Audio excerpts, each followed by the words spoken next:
It's been a little over a week now since the season 3 finale of The Mandalorian, and I've been left thinking. That's it?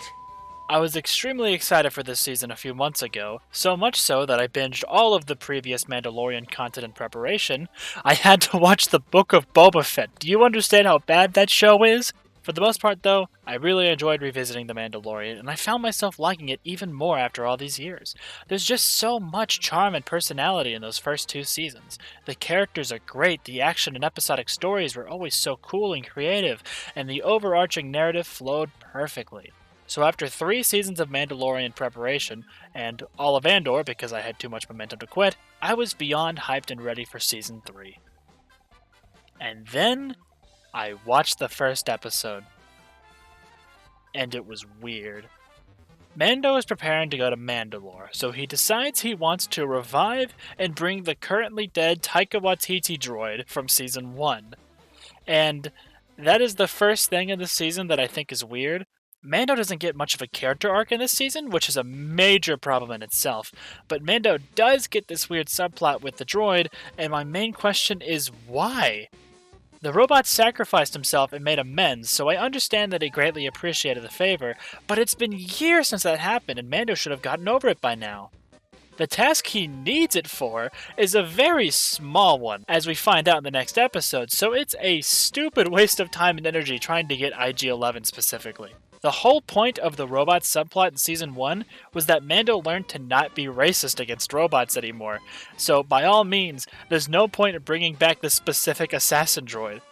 What's more frustrating is that it doesn't end up working out, so he just gives up and leaves. The main point of the episode was for seemingly nothing, and there's not much more that happens next. Mando fights pirates very briefly, and then says hello to the very salty Bo-Katan, and then the episode's over. It's only been 30 minutes. A general rule of thumb is to allow the first episode to hook the viewer and not make it seem like nothing substantial has happened by the end. But whatever, it's fine. I don't care that much. Let's just see how the rest goes.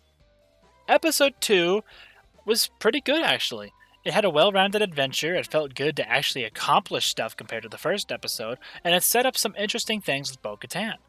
That was quite a relief. Despite its rocky start, the show found footing pretty fast. But a slight problem emerges from the events of this episode, where Mando's goal of bathing in the waters is simply done already.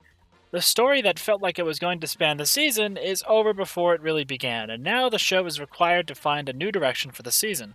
Spoiler alert, they don't do a great job at that.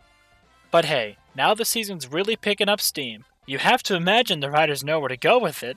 So here's an episode not about the Mandalorians at all! Episode 3 follows Dr. Pershing, an infrequent side character who I've always liked, on his quest to get as far away from the Empire as possible.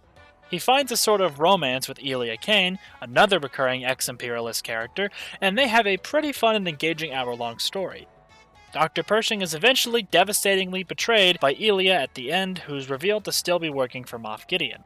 This might actually be the best episode of the season, but the catch is, nothing that happens in this episode makes any difference to the rest of the season. Dr. Pershing never comes back, Elia only comes back for brief exposition with Moff Gideon, and if you want to squint your eyes and say, the episode was to announce that Moff Gideon is still around, let me remind you that he was not in the episode. Funnily enough, because I had just watched Andor, and the fact that Coruscant was present in both, my brain completely forgot that this was a Mandalorian episode. It's honestly pretty good in a vacuum, but it adds nothing to the season as a whole. Maybe episode 4 saves the day? Who am I kidding? Literally nothing happens in this episode and my brain is starting to rot from all this nothing! Luckily, at the very end, we finally get some solid direction for the season where it's made abundantly clear that this is the Bo-Katan show now. The rest of the season is just that. Bo-Katan and her sidekick Din Djarin are trying to reconnect the Mandalorian tribes, and they do that with some decently cool episodes with cool battles, but not a lot of interesting turning points. IG-11 is turned into a mech suit for Grogu, which is kind of hilarious, but doesn't seem very practical at all. It'll give Grogu a decently cool battle in the finale, but the droid gets totaled, making me once again ask, what was the point? But yeah, the end has the United Mandalorians come to reclaim Mandalore, but Moff Gideon shows up, and we have the least exciting season finale of the whole show. The heroes beat the shit out of Moff Gideon, again.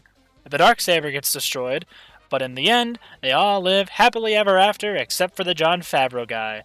The final scene promises the audience that we'll get back to actual bounty hunting next season, but I'm confident we're gonna get another Moff Gideon return story because they didn't show him die on screen. Also, Mando is still trying to fix IG-11. Are you kidding me? So yeah, the season was very mid, and I'm pretty disappointed. The second half was marginally better than the first, but the whole package is a messy, unexciting blah. People are shitting on the Jack Black and Lizzo episode the most, but that's one of the only episodes where I didn't feel dead.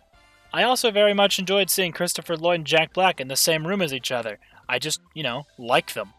Oh well, time to wait another 2 years for a show that's not even guaranteed to be good anymore.